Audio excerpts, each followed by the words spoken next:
G'day folks, Andy here from McDowall Manor.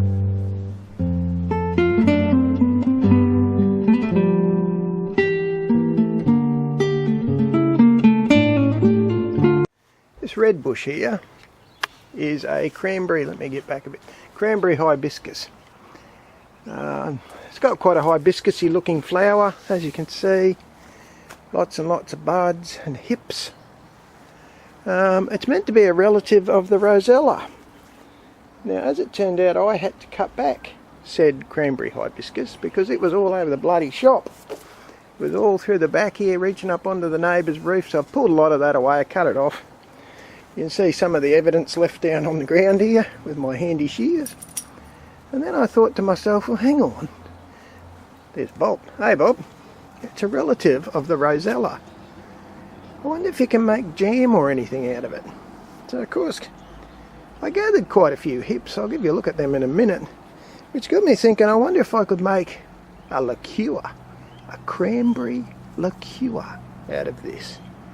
And so begins another harebrained scheme. There's a fairly large bag of hips there. There's my hand to give you some comparison. Quite a few I got. Anyway, what I'm going to do is boil this up with a bit of sugar to make a syrup. That'll also kill off any bacteria. And then I'm going to use it, I'll pour said syrup into a heap of alcohol base. And hopefully, after a little while, a few weeks of steeping, we'll have the makings of a damn fine liqueur. And so there's our hips chopped, de-stemmed, I guess is the best way to put it. Didn't do all of them because, quite frankly, I got too lazy. Tried to pick out most of the leaves. Jess, you did a crap job, Andy. I'm not really worried about it, to be honest, because they're pretty lemony by themselves. So I'm about to add the same amount of sugar, a little bit of water. Then we're going to put it on the stove and make our cranberry hibiscus syrup. We added about 350 grams of sugar and just enough water to cover the hips pretty much. So you can see, you know, there's not a lot of water in there, enough to cover it so it won't boil dry or anything stupid. Let's hope we get a damn fine syrup out of this, folks. So it's been a lot of mucking around. Well, mind you, I was going to say a lot of mucking around for nothing. By the same token, that was the branches I cut off and was going to throw in the bin. So, not for nothing. We might get a use out of it. So it's boiled down considerably. As you can see, not much liquid in there now.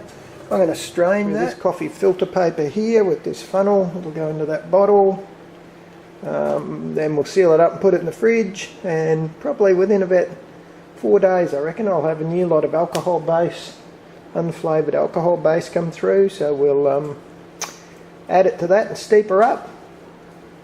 So that's that syrup we made last night from the Cranberry Hibiscus. My grandson Lawrence is over today. I'd say hello, Lawrence. Hi. And so we've been out picking a few kumquats because I think that'll add a nice citrusy bitterness that'll offset the sweet of the cranberry syrup. There's Laurie showing us. And then we're going to transfer them into that. So I'll just cut these up roughly, put them in the other bowl. Very sour. They're very sour, are they? Yeah. And we'll put them in that bowl there and wait until we got the alcohol base. Lawrence is just cutting those in half for me. You don't need to cut them up any more than that. You don't need to juice them. Don't get too excited. We're going to steep this for a while. He's just cutting them in half, chucking it in.